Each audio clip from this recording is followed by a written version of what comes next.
नमस्कार। कार्यक्रम बिजनेस टकमा यहाँलाई हार्दिक स्वागत छ। कार्यक्रम business talk Shukla Gandaki FM 97.6 मेगाहर्जमा प्रत्येक सोमबार बिहान 8 बजेर 15 मिनटमा र पुनः प्रसारण यहाँले साँझ 5 बजेर 15 मिनटमा पनि सुन्न सक्नुहुनेछ। कार्यक्रम business talk Jagdamba ultra OPC premium सिमेन्टद्वारा प्रायोजित कार्यक्रम हो। यो सिमेन्ट तपाईँ रिमाल हार्डवेयरमा प्राप्त गर्न सक्नुहुनेछ, जुन शुक्ला गण्डकी नगरपालिका 4 दुलीवटा बिपी चोकमा अवस्थित छ। जगदम्बा सिमेन्टको यो आधिकारिक विक्रेता पनि हो।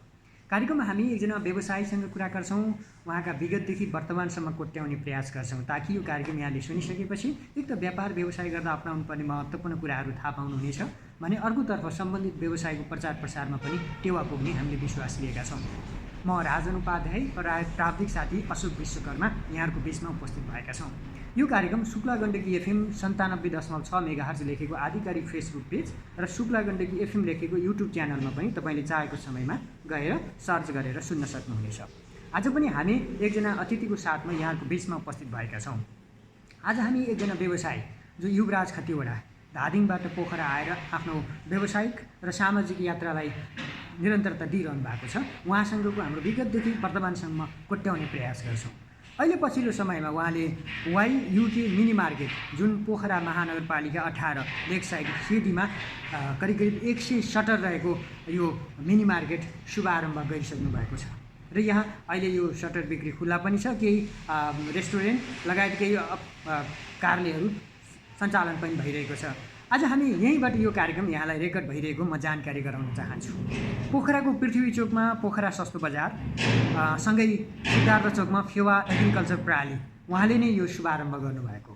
केही कोभिडको समयमा हामीले विभिन्न सामाजिक सञ्जालहरूमा कोभिडको समयमा सामाजिक सेवा र भाडै तिर्न नसक्ने व्यक्तिहरूलाई कोठा उपलब्ध गराएका कुराहरू पनि यहाँहरूले पक्कै पनि सुन्नुभएको थियो होला। उहाँ त्यही युवराज खतिवडासँग आज हामी कुराकानी गर्दैछौँ। यहाँलाई स्वागत छ कार्यक्रममा। धन्यवाद। अब धादिङबाट पोखरासम्मको यात्रा कसरी भयो, त्यहाँबाट अलिकति यो कार्यक्रमलाई अगाडि बढाउनु। मेरो धादिङबाट म पहिले काठमाडौँ पढाइको सिलसिलामा काठमाडौँ गएँ। काठमाडौँ पश्चात घुम्न आउने सिलसिलामा म पोखरा आएको। अहिलेभन्दा 17 वर्ष अगाडि पोखरा आएर म पोखराको विभिन्न ठाउँमा मैले आफूले घडी, मोबाइल, क्यालकुलेटर, एफएम रेडियो बेच्नेदेखि लिएर धेरै हिसाबले दुःख कष्ट गरेको अहिले पनि अनुभव छ। व्यावसायिकमा चाहिँ कस्तो भने व्यावसायिक बन्ने कुरा बाध्यताले पनि हुने कुरा रहेछ, पहिलो कुरा।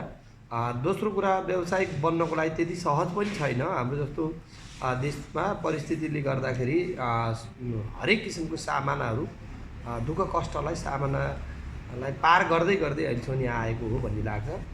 हजुर, यो मिनी मार्केटको अवधारणा जुन पृथ्वी चोकमा हामी देख्छौँ, पहिला रोडकै छेउमा होइन, रोडको आधी भागसम्म ओगटेर बजार हुन्थ्यो। यहाँले जे कुरा उठाउनु भयो, म पनि पोखरामा अहिलेभन्दा लगभग 15 वर्ष अगाडि म घडी, मोबाइल, क्यालकुलेटर, एफएम रेडियो बेच्दै हिँड्थेँ। बेच्ने सिलसिलामा एक दिन पोखराको क्याक्सन पुल भन्ने ठाउँमा मेरो चोरियो, लुटियो। ए हजुर। अनि त्यसपछि मैले राज्यको विभिन्न निकायमा गएर हारगुहार माग्दाखेरि सानो खोजे कसैले न्याय दिने आएन, नआइसके न्याय पाइएन। नपाइसकेपछि मलाई के लाग्यो त भन्दा अब म यसरी हिँडेर डुलेर व्यापार गरेर हुँदैन, मलाई एउटा निश्चित ठाउँ चाहिन्छ भन्ने हिसाबले मैले सोचेँ। ए हजुर। त्यसै अनुरूप चाहिँ के हो त भन्दा मैले पोखराको सिद्धार्थ चोकमा रहेको फेवा एग्रिकल्चर प्रणाली, जुन चाहिँ त्यहाँ चाहिँ करार अवधि सिद्धिरहेको अवस्था रहेछ, त्यसलाई चाहिँ हामी एकजना हाम्रो रामप्रसाद नेपाल नुवाकोटको दाइ हुनुहुन्थ्यो, दाइ र हामी बिचमा अन्डरस्ट्यान्डिङ भएर गर्ने भन्ने सहमति भयो। म त थोरै लगानी गरेर 10% सेयरबाट बसेको। पछि मैले त्यसलाई राम्रो बनाउँदै गएँ र मैले 100% सेयर पनि लिदिएँ र त्यहीबाट चाहिँ मेरो चाहिँ व्यावसायिक यात्रा सुरु भएको भन्ने लाग्छ मलाई। त्योभन्दा अगाडि पनि मैले काठमाडौँमा हुँदा पनि आफ्नो काम गरेको, त्यसपछि पोखरा आइसकेपछि पनि आफ्नो काम गरेको र जब मार्केटमा लागिसकेपछि मार्केट चाहिँ एउटा एक ठाउँमा मात्रै होइन, अरू ठाउँमा पनि विस्तार गर्नुपर्छ भन्ने कन्सेप्टको साथ मैले पोखराको त्यस्तै मेरो सिर्जना चोक, पृथ्वी चोक, अमर सिंह, खसी बजार, त्यसपछि सिद्धार्थ चोक लगायत यो अहिले सेदीसम्म आउँदा 11 ठाउँमा मैले मार्केट बनाइसकेको छु। अनि मेरो यो नागढुङ्गामा पनि बनिरहेको छ। यसले चाहिँ के हो त भन्दा हाम्रो जस्तो देशमा बेरोजगारी समस्या दिन प्रतिदिन बढी हुने कुरा र व्यवसायबाट मुनाफा लिने कुरा सबैको हो, तर पनि के हो त भन्दा ठुलो एउटै व्यवसाय गरेर एकै ठाउँमा अरबौँ लगानी गरेर 20-50 जनालाई रोजगारी दिएर महिनामै 2-4 लाख 8-10 लाख कमाउनु भन्दा के हो त भन्दा हामीले धेरैभन्दा धेरै बेरोजगारी समस्या हल गर्नका लागि सकिने र विद्यार्थी त्यसपछि गएर चाहिँ युवाहरू वृद्ध हरेकले चाहिँ व्यवसायमा ज्ञान लिने कुरा र त्यसबाट चाहिँ नयाँ सोचका साथ अगाडि बढ्नुभयो भने व्यावसायिक सफल गर्न सकिन्छ। त्यो सफलता भयो भने चाहिँ मात्रै चाहिँ हाम्रो युवाहरू चाहिँ विदेशी भूमिमा नगइकन स्वदेशी आफ्नो देशमा नै केही गर्न सकिन्छ भन्ने उद्देश्यले मैले सोचेको छु। यसको लागि चाहिँ मेरो मुख्यतया 3टा व्यवसाय अहिले यहाँले भन्नुभयो, मेरो सबभन्दा पुरानो फेवा एग्रिकल्चर प्रणाली, त्यस्तै मेरो चाहिँ Vayuke construction and suppliers, Vayuke super market, Vayuke मजदुर निवास र यी मैले चाहिँ अहिले व्यावसायिक यात्राहरू सुरु गरिरहेको छु। यसले के लाग्छ त भन्दा अब हामीहरू जस्तो युवाहरू विदेश पलायन हुने, हामीहरू जस्तो युवाहरू आफ्नो ठाउँ छोडेर श्रम र सिप जति विदेशमा बेचेर हाम्रो देश बन्दैन। त्यसका लागि हामीहरू जस्तो युवाहरू, सम्पूर्ण युवाहरू चाहिँ आफ्नै ठाउँमा केही गर्ने जोस जाँगर र इच्छा शक्तिका साथ आउनुभयो भने व्यावसायिक यात्रामा हातेमालो गरेर अगाडि बढ्न सकिन्छ भन्ने लाग्छ। हजुर, पोखरा उद्योग वाणिज्य सङ्घका अध्यक्ष सञ्जीव बहादुर कोइरालाको नेतृत्व रहिरहँदाखेरि सडक पेटी करिब आधी भाग चाहिँ भरिन्थ्यो होइन, फेन्सीदेखि लिएर त्यो विभिन्न आइटमले गर्दा। सडक पेटीमा व्यापार गरिरहेका व्यक्तिहरूलाई होइन यस्तै तपाईँले जुन मिनी मार्केटको अवधारणा सँगसँगै त्यहाँ ल्याउन चाहिँ कतिको चुनौती थियो? यस्तो यहाँले जे कुरा उठाउनु भयो, सुरुमा पोखरा सस्तो बजार 2058 सालदेखि हुँदै 69 सालसम्म आउँदाखेरिको अवस्था र त्यसपछि मैले 2072-70 सालबाट मैले चाहिँ सस्तो बजार चलाएको। त्यतिखेरको अवस्थामा के थियो त भन्दा महानगरपालिकाले बाटामा बस्न पनि नदिने र वैकल्पिक व्यवस्था पनि नहुने भएको हुनाले व्यवसायहरू चाहिँ असाध्यै मर्कामा पर्यो देखियो। त्यसैलाई मध्यनजर गरेर खाली रहेको बाँझो जमिनहरूलाई प्रयोगमा ल्याउने कुरा र त्यसमा संरचना बनाउने र भाडामा लगाउने उद्देश्यले मैले सुरुवात गरेको हो। त्यो जतिखेरको अवस्थामा ताजा फलफुल तरकारी माछा मासु चाहिँ मेरो बजारमा पाइन्थ्यो, त्योबाट चाहिँ उत्पादन पनि हुने कुरा र हाम्रो कृषि प्रधान देशलाई हामीले कृषिमा चाहिँ अलिकता आधुनिक कृषिको हिसाबले हामीले सोच्नुपर्छ भन्ने पनि सोचेर हामीले सुरुवात गरिएको। अब त्यसले मात्रै पुग्दैन भन्ने हिसाबले अहिले मेरो पोखरा 18 सेदी यो जुन चाहिँ वायुके सुपर मार्केट बनाइरहँदा चाहिँ अहिले पर्यटकीय हिसाबले प्रवर्धन गर्ने उद्देश्यले चाहिँ मैले यो बजार बनाएको छु भन्ने लाग्छ। अब यसको पछाडिपट्टिको भागमा अझै मेरो बन्दैछ। नेपालमै पहिलो 1 डे 3D म्युजियम आर्ट काठमाडौँको इमाडोलमा रहेको र गण्डकी प्रदेशमा पहिलो र नेपालमा दोस्रो रूपमा चाहिँ हामीले यो राख्न सफल भएका छौँ। हाम्रो सम्झौता पनि भइसकेको छ। त्यस्तै यो हाम्रो विविध किसिमको रीतिरिवाज, रहन सहन, चाल चलन, चल्ती र हाम्रो पुरानो संस्कार, पुरानो हाम्रो संस्कृति, पुरानो खेलहरूलाई पनि हामीले चाहिँ त्यसलाई चाहिँ एउटा हाम्रो कला संस्कृतिलाई पनि दर्शाउँछ र पर्यटकीय हिसाबले प्रवर्धन हुन्छ भन्ने हिसाबले हामीले के सोचेका छौँ भन्दा यहाँ चाहिँ माथिबाट हाम्रो एउटा 3D आर्ट म्युजियम चाहिँ जुन यतापट्टि आएको छ भने यता माथिलाई चाहिँ हामीले यो धनुबाड जुन चाहिँ आचरी भनेर चाहिँ चिनिन्छ, यो नि नेपालमै पहिलो यसको चाहिँ हामीले सुरुवात गरिसकेका छौँ।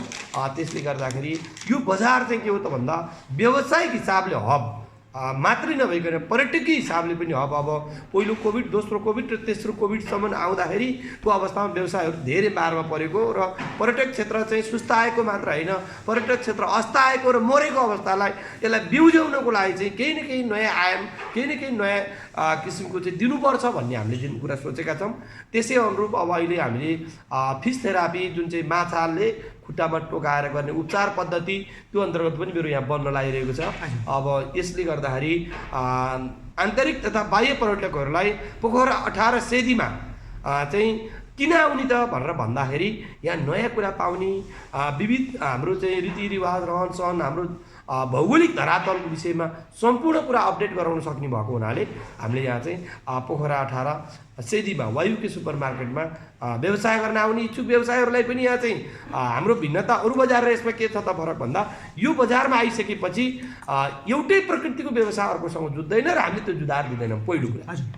दोस्रो कुरा चाहिँ यो बजारमा हरेक चिज पाइन्छ, तर त्यसो भनिरहँदा के हो त भन्दा एकले अर्कोलाई असर पर्ने एरिया हामीले दिँदैनौँ। किन त व्यवसायहरू पनि धेरै मारमा छन्। अब राज्यले बुझ्दैन, तर साना या ठुला जुन व्यवसाय पनि अब अहिले मारमा परिरहेको अवस्थालाई मध्यनजर गरेर व्यावसायिक प्रवर्धन गर्ने कुरा, पर्यटकलाई प्रवर्धन गर्ने कुरा, नयाँ आयाम दिने कुरा, यसले नै के हो त भन्दा अबको पोखरा नेपालको पर्यटकीय राजधानी पोखराको पनि राजधानी सेदीको पनि वायुके सुपरमार्केट बनाउने भन्ने योजनाका साथ अगाडि बढिरहेको छु भन्ने लाग्छ।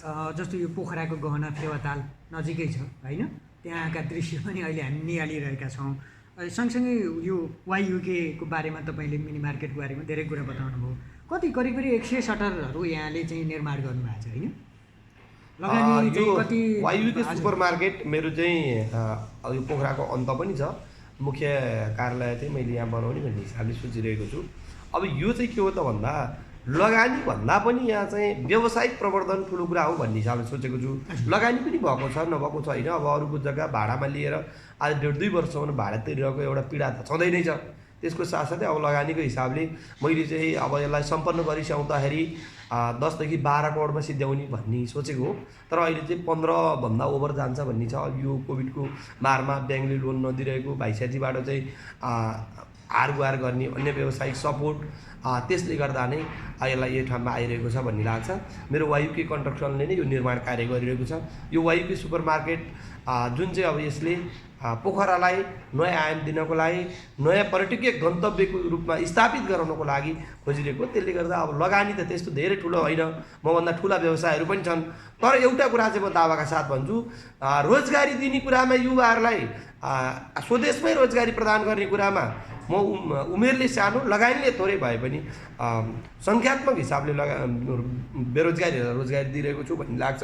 र यो महत्त्वको हिसाबले, यसको गुणात्मक हिसाबले यो बजारको महत्त्व हुन्छ भन्ने मैले सोचेको छु। किन त भन्दा यहाँ विविध किसिमको व्यापार व्यवसाय गर्ने मात्रै होइन कि नेपालको पहिचान दिलाउने हिसाबले र पर्यटकलाई प्रवर्धन गर्ने हिसाबले नयाँ आयामका साथ सोचिएको छ। त्यसैले गर्दाखेरि यो चाहिँ निकट भविष्यमा राम्रो होला भन्ने पूर्ण रूपमा आशावादी छु। युवराजी, यहाँले पटक दोहोऱ्याउनु भएको छ वैदेशिक रोजगारमा रोजगार खोज्दै हिँडिरहेको अवस्था छ। कोभिडभन्दा अगाडि करिब 1500 हारेमा हाराहारीमा दैनिक रूपमा हाम्रा युवा युवतीहरू विदेशमा रोजगारीको लागि हिँडिरहेको अवस्था छ होला। अहिले केही कम पनि भएको छ होला। अब यहाँ आइसकेपछि एक त झट्टै मान्छेले आँट गर्न सक्दैन होइन, थोरै पैसा हुन्छ।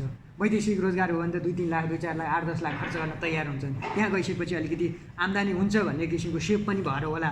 तर लगानीको हिसाबले थोरै पैसा हुन्छ, सटर भाडा हुन्छ, तिर्न सकिँदैन कि भन्ने आम चिन्ता व्यापार गर्दाखेरि, सुरुवात गर्दाखेरि हुन्छ। के सर्वसाधारणले तपाईँकोमा यहाँ आएर सहजै प्रवेश गर्न सक्ने अवस्था छ? सकिन्छ। म यहाँलाई यो कुरा प्रश्न पार्न चाहन्छु। व्यावसायिक गर्नको लागि र व्यावसायिक यात्रा सुरु गर्नको लागि म कुन घर परिवारमा जन्मिएको, मेरो आर्थिक वित्तीय हैसियत के हो, र म कस्तो शिक्षा दीक्षाबाट आएँ, र मेरो आफन्त इष्टमित्र कुन अवस्थामा छन्, त्यसले गर्दा म व्यवसाय गर्न सक्दिनँ भन्ने बिल्कुल यो गलत कुरा हो। यो चाहिँ के हो त भन्दाखेरि जो मान्छेसँग इच्छा शक्ति छ, जो दृढ सङ्कल्पका साथ अगाडि बढ्न सक्छ, जसले चाहिँ म केही गर्छु भन्ने भावना अभिप्रेरित गरेर आयो भने व्यवसाय गर्न सकिन्छ भन्ने लाग्छ। यो हाम्रो संस्कार, हाम्रो यो विशेष गरी पोखराका आमा बुवा दाजुभाइ दिदीबहिनीहरूलाई त अझ म के आग्रह गर्न चाहन्छु भने छोरो विदेश जान्छु भने लगानी नगर्नुहोस्, स्वदेशमै केही गर्छु भन्नेलाई लगानी गर्नुहोस्। किन त भन्दा आफ्नो ठाउँमा हामीले अहिले दुःख गऱ्यौँ भने भोलिको दिनमा हामीले यो चाहिँ के हो त भन्दा पोखरालाई बनाउनको लागि चाहिँ हाम्रो एउटा महत्त्वपूर्ण भूमिका खेल्छ। देशलाई बनाउनको लागि महत्त्वपूर्ण भूमिका खेल्न सकिन्छ। हाम्रा भोलि सन्ततिलाई पनि हामीले चाहिँ सुखी नेपाल र समृद्ध नेपालको जुन परिकल्पना गरेको छ, यदि त्यो पुरा गर्न दिने हो भने चाहिँ हामीले विदेश गएर हाम्रो श्रम र सिप जति चाहिँ विदेश बेचेर नेपाल बन्दैन।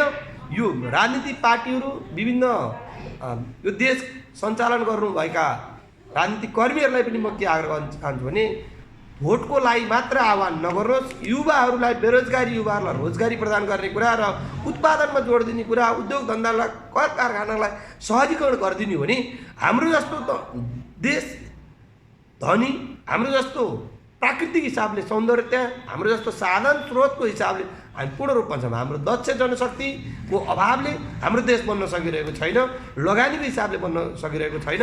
त्यसको लागि राज्यले सहजीकरण गर्ने, राज्यले विभिन्न वैदेशिक अनुदानहरू आउँछ भने त्यो भ्रष्टाचार गर्ने भन्दा पनि त्यो वैदेशिक अनुदान आएका पैसाहरूलाई सही ढङ्गले परिचालन गर्ने हो भने देश बन्नलाई हाम्रो सहजै बन्छ।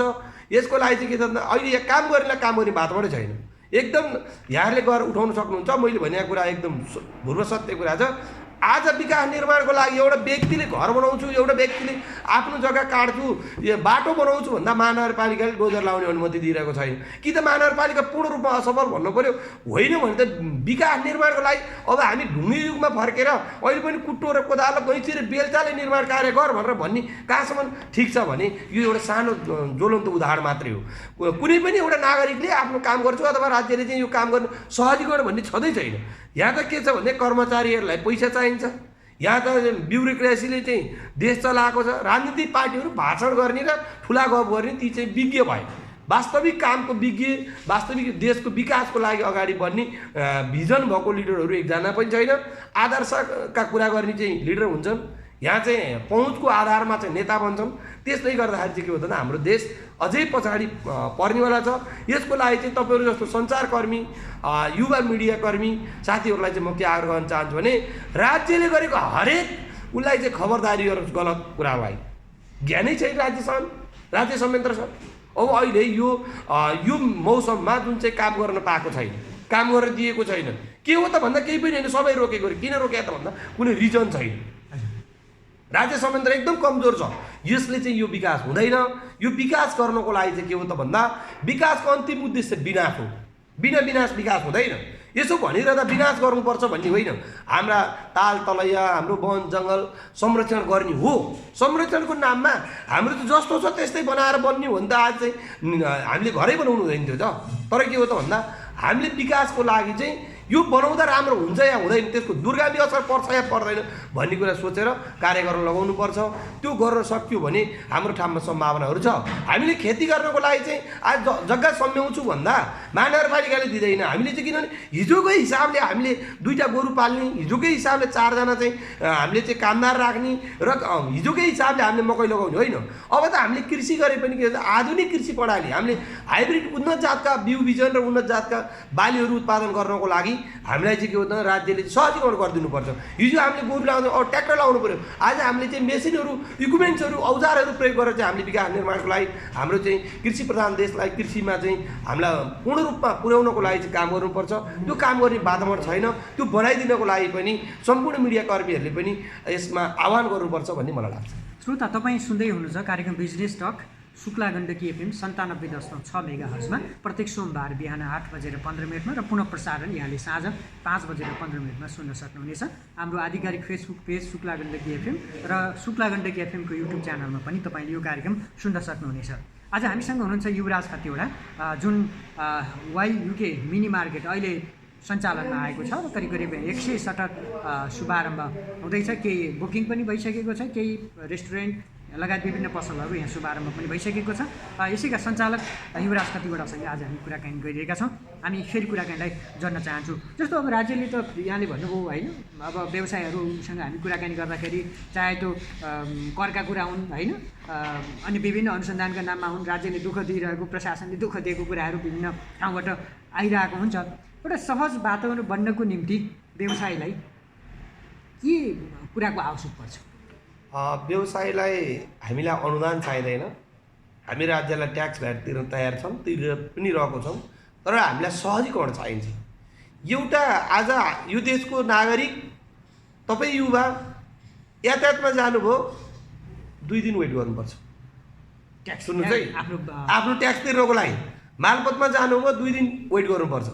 ब्याङ्कमा जानुभयो पैसा डिपोजिट गरेर 2 घन्टा बस्नुपर्छ।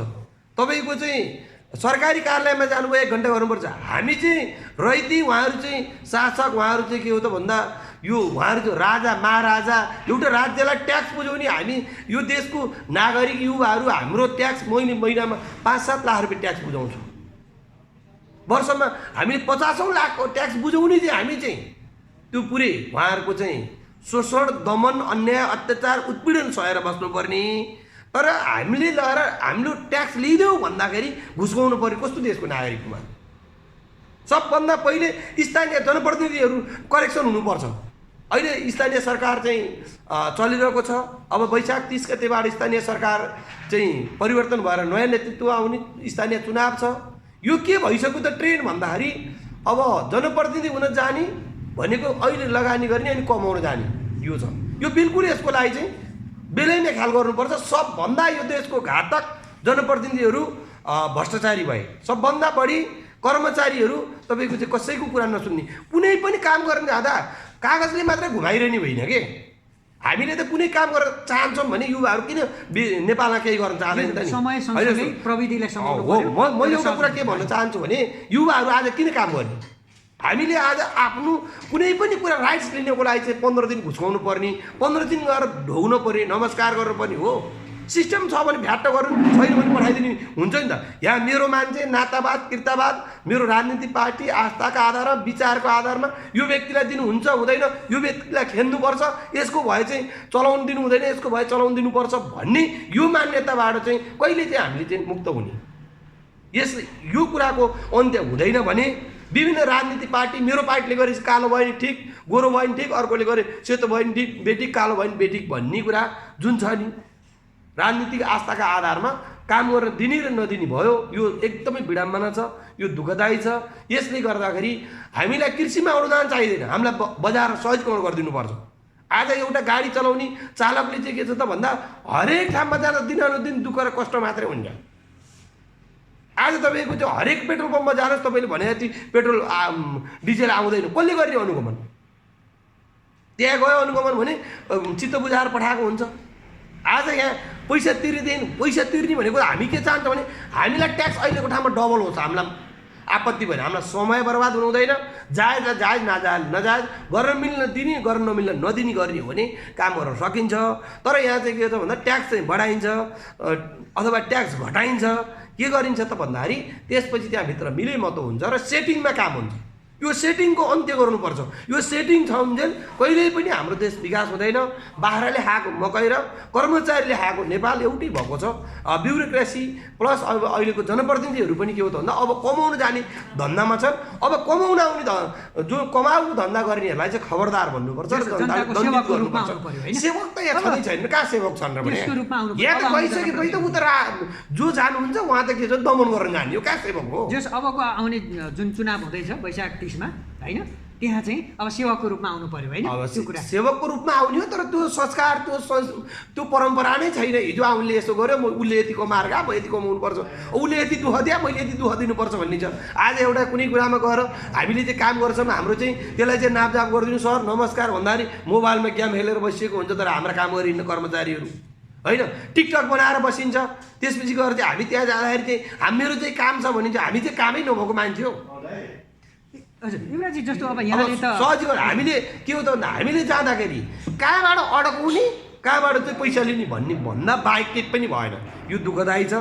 यसको लागि चाहिँ अब जति भने पनि यो म एउटाले भनेर हुँदैन, सुध्रिँदैन। तर मैले यसो भनिरहँदा यसले यस्तो भने यसलाई खबरदारी गर्नुपर्छ, यसलाई चाहिँ झन् काम गर्न दिनु हुँदैन भन्ने मान्यता छ। कसैले आवाजै उठाउनु सक्दैन। आवाज उठायो भने त्यसले कामै गरेर पाएन, कामै गरेर पाइन्न। घरमा मकै लाउनु पनि अनुमति चाहिन्छ, आफ्नो घरमा आफ्नो जग्गामा मकै लाउनु अनुमति चाहिन्छ। मेरो अनुमति नभए हुँदैन भन्नुहुन्छ उडाउँदैछौँ। कस्तो स्थानीय सरकार हो?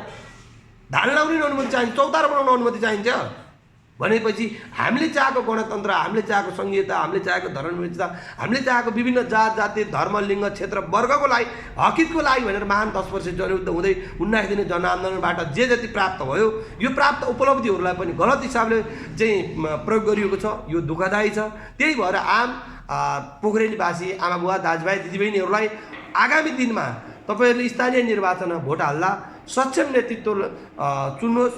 मेरो पार्टी भनेर नभन्नुहोस्, यो सक्षम र काम गर्ने कुशल नेतृत्वको लागि चाहिँ तपाईँहरू लाग्नको लागि पनि म आग्रह गर्न चाहन्छु। एउटा व्यवसायलाई चाहिँ सफल पार्नको निम्ति अब यहाँले त धेरै सटरहरू भाडामा दिनुभएको छ होइन, कतिपयले चाहिँ राम्रो पनि गरेका छन् होला होइन। एउटा सफलता प्राप्त गर्नको निम्ति मुख्यतया चाहिँ के कुरामा ख्याल पुर्याउनु पर्दो रहेछ? सफलता आफै काहीँबाट आउने होइन, सफलता आफ्नै सृजना, मेहनत, जोस जागर र इच्छा शक्तिले आउने कुरा हो भन्ने लाग्छ। मान्छे दुईवटा कुराले गरिब हुन्छ, एउटा कर्मको कारणले, एउटा सोचको कारण। कर्म भनेको मेहनत गर्नु पऱ्यो, काम गर्नु पऱ्यो। सोच भनेको गलत किसिमका सोच, गलत किसिमका नकारात्मक सोचहरू अन्त्य गर्नु पऱ्यो, अनि मात्र मान्छे सफल हुन्छ भन्ने लाग्छ। र यसको लागि चाहिँ राज्यले सहजीकरण गरिदिने भन्ने कुरा त आज विभिन्न सहकारी विभिन्न सङ्घ संस्थाका नाममा साना व्यवसायहरूलाई प्रवर्धन गर्ने भनिएको छ। विभिन्न जग्गाका प्लटिङ गर्ने प्लटरहरूलाई मात्रै सहकारीले लोन दिन्छ। साना व्यवसायहरू जाँदा ती व्यवसायहरूले लोन पाउँदैनन्, तिनको पहुँचै पुग्दैन, तिनको कहाँ गएर उ गर्ने, तिनीबाट पैसा उठाइन्छ र ठुल्ठुला प्लटिङवालाहरूलाई जग्गा प्लटरहरूलाई चाहिँ के हुन्छ भन्दा लोन प्रवाह गरिन्छ। अनि हाम्रो देश साना व्यवसायहरू कहिले बस्ने, साना व्यवसायहरू कहिले बाँच्ने, साना व्यवसायलाई काम गर्ने कहिले वातावरण बन्ने, तिनले बालबच्चा कसरी पढाउने, कसरी मजदुरहरूले चाहिँ काम गरेर खाने भन्ने कुरा नै अनिश्चित छ। यसको लागि चाहिँ राज्यको पोलिसी बिल्कुलै ठिक छैन। यो ठिक गर्नको लागि चाहिँ के हो त भन्दा राज्यले साना व्यवसायहरूलाई प्रवर्धन गर्ने, पर्यटकलाई प्रवर्धन गर्ने, विकास निर्माणलाई अगाडि बढाउने, विभिन्न कागजी झन्डटिला प्रक्रियाहरूलाई अन्त्य गर्दै सहजीकरण गरिदिने र हाम्रो जस्तो देशमा चाहिँ के हो त भन्दा कृषिलाई उत्पादन र कृषिमा जोड दिने हो भने फेरि हामी समुन्नत नेपाल, सुखी नेपाली, समृद्ध नेपालको जुन हामीले परिकल्पना गरेको छ त्यो सम्भव छ। जस्तो अब सटरमा आएर व्यवसाय गर्ने भनेको तपाईँले अघि भने जस्तै विदेश जानेलाई रोकेर यहाँ ल्याउने हो होइन। धेरै रकम हुने त कतिपय ठाउँमा गएर लाखौँ रुपियाँ पहिला पैसा तिरेर होइन 15-20 लाख रुपियाँ राखेर बल्ल सटर पाउने चलन छ। तपाईँकोमा के छ?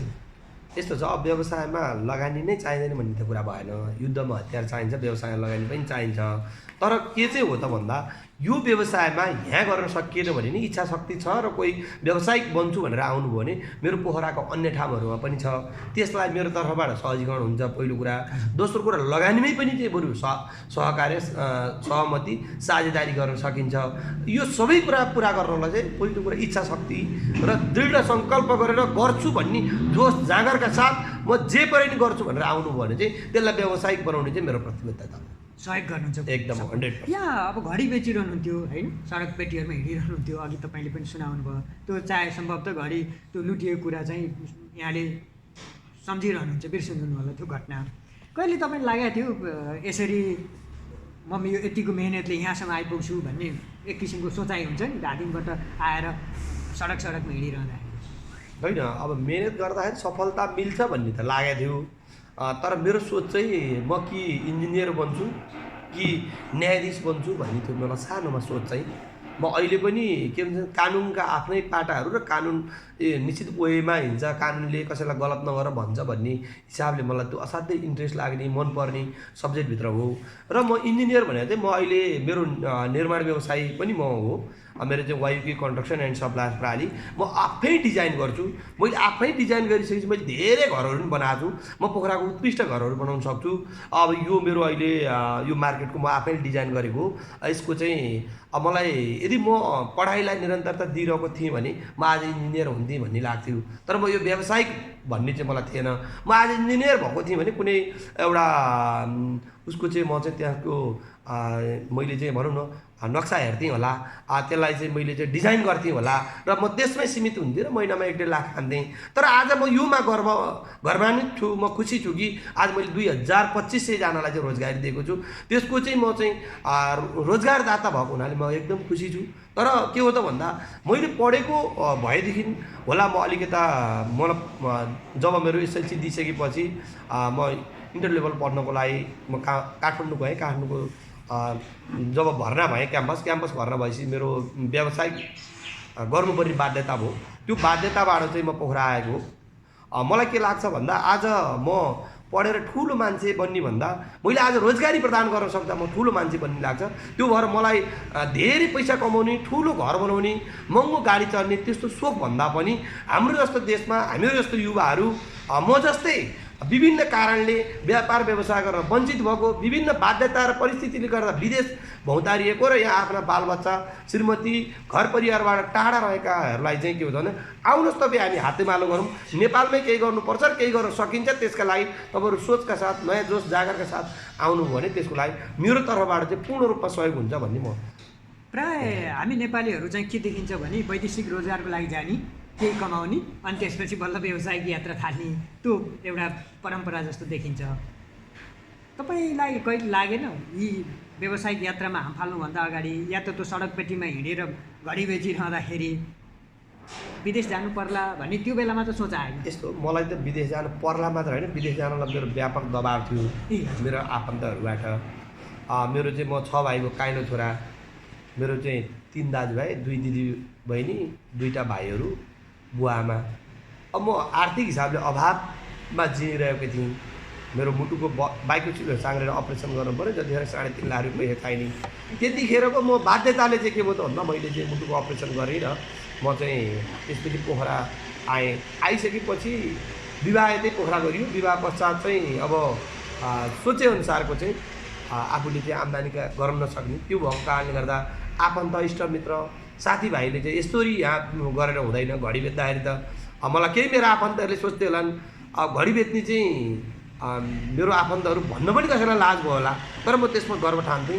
म आफ्नो काम गरेको छु, म आफ्नो मेहनत गरेको छु, आफ्नो श्रम गरेको छु र आफ्नो खुट्टामा उभिएको छु। म कसैको गएर जाइरहेको छैन र म कसैको विदेशमा गएर मैले गरेको होइन, मैले गलत गरेको छैन भन्नेमा चाहिँ म आफू ढुक्क थिएँ। तर त्यति हुँदाहुँदै पनि मलाई विदेश जानलाई त धेरै प्रयास थियो गर्नुभयो, तर चाहिँ म गइनँ। म आफ्नै काम गर्नुपर्छ भन्ने सोचले अगाडि बढेको। त्यसैले गर्दा म जस्तै लगानी नभएका, म जस्तै विभिन्न दुःख कष्टमा परेका, म जस्तै अभावमा भएकोलाई मैले मजदुरहरूलाई रोजगारी दिने कुरा, प्रदान गर्ने कुरा र व्यावसायिक बन्छु भन्नेलाई व्यावसायिक यात्रामा हातेमालो गरेर डोर्याउनको लागि पाउँदाखेरि नै म खुसी हुन्छु। त्यसैले गर्दा म यसमै रमाइरहेको छु। अन्त्यमा पनि आइसकेका छौँ। अन्त्यमा अब यहाँको YUK यो मिनी मार्केट सँग सम्बन्धित रहेर हामीलाई सुनिबस्नुभएका श्रोता तथा सामाजिक सञ्जालमा दर्शक महानुभावहरूलाई यहाँको सन्देश केही छ कि? YUK सुपर मार्केट पोखरा 18 शेरीमा तपाईँहरू जुन कुनै किसिमको व्यवसाय गर्न चाहनुहुन्छ भने त्यसको लागि आउनुहोस्।